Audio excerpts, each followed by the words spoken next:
A multi-talented rapper, a traditional musician, and a country singer. Whoa, whoa, so everybody knows I was raised by a poor man. These unique rising musicians are taking over airwaves in Africa and beyond. Hear their stories next. On the move, changing perceptions, pushing limits. Today's Africa is not framed by the past.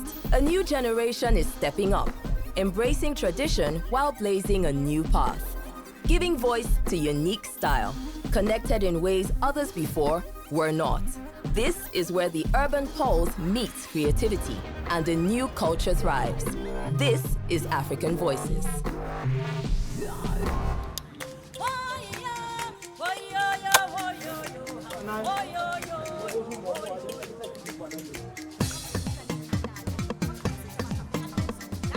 I had to create a space for myself to exist, and I had to create this space for other artists like myself to exist, because right from the beginning I was very clear that I wanted to make the music that was interesting and, in my view, fun and global and deep and relatable. My name is Muthoni Drummer Queen, singer, rapper, drummer from Nairobi, Kenya. My Africa is grinding, rising, fly as hell. Today, Muthoni Drummer Queen, or MDQ, is warming up for Kenya's one-of-a-kind music festival, Blankets and Wine. We have so much stuff that we still have to get through. 1, 2, 3. Yeah. My show has to really bring it this Sunday. Turn up, come on, turn up, everybody. I think that there's a lot of people who haven't been to Blankets and haven't kept up with my music for a long time. So when they come, I want them to be like, yo, girl, you got good.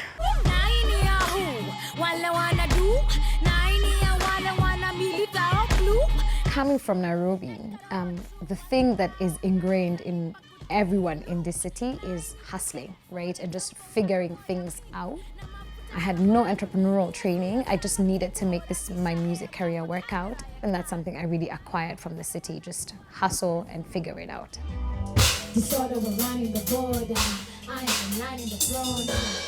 I've always sung.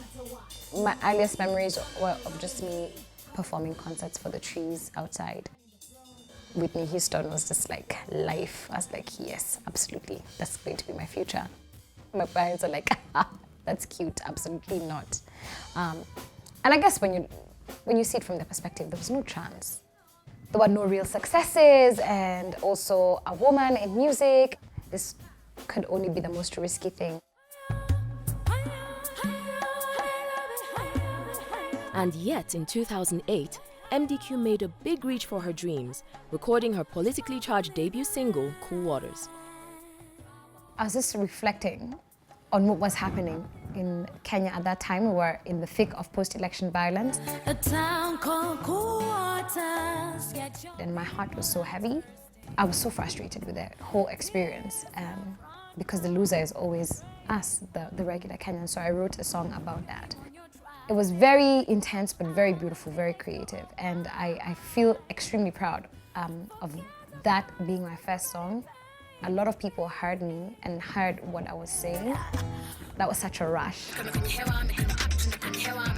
Along with that rush came a lot of hard work, producing her own performances in small clubs around Nairobi. I remember those initial gigs were so stressful. I feel like I definitely have to wear this one, right? Yeah. Because then I'd have to put the whole thing together, take a shower in the sink, and get dressed and remember my lyrics, and then to like try and put makeup and just to present myself as an artist by the time the audience came. It was really, really hard. I will not lie. There were very many moments at the beginning where it just didn't seem like it was ever going to get better. I don't know why I didn't quit.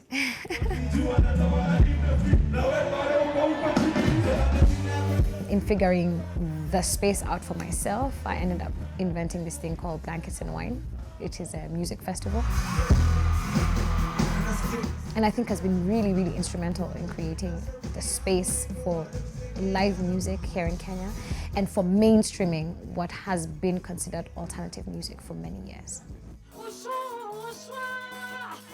We called in favors with friends who had sound and stage. I remember our first stage was like so rickety. We were just like floating, feeling like at any point the stage is going to fall. But we pulled it off. I think about all the grace that I got from the artists at the beginning, from the technicians, just people who are like, yeah, we don't know whether this thing of yours is going to work, but sure, we'll come, we'll do this thing with you. It was really cute and small, and we began with 120 people, and we just grew like literally by word of mouth. When Blankets and Wine sold out its first time and we had like 300 tickets, it was like, yo, we've crossed over onto the other side.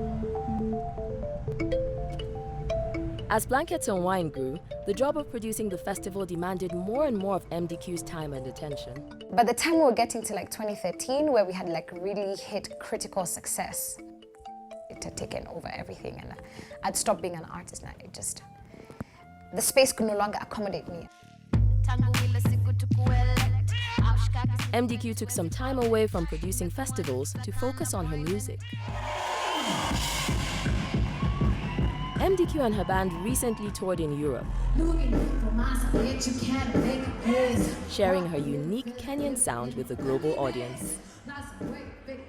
That was our first proper tour, and just, you know, being on the road like every 3-4 days and having studio sessions in between, because we're trying to make sure that we're ready for a spring EP for 2019.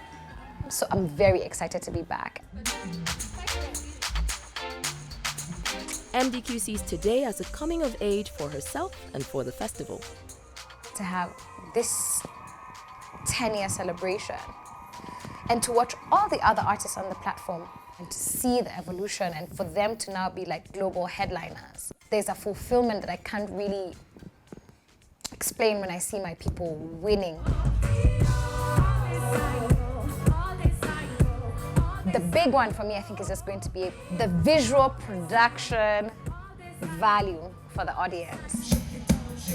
To show Kenyans that Kenyan crew can think about these ideas and then can execute them, and then Kenyan performers can really put on a mega showcase.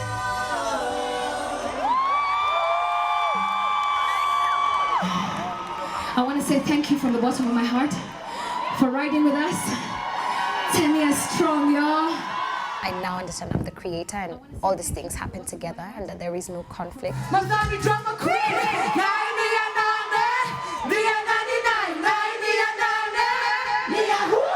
I feel really like at 10 we're starting the next chapter.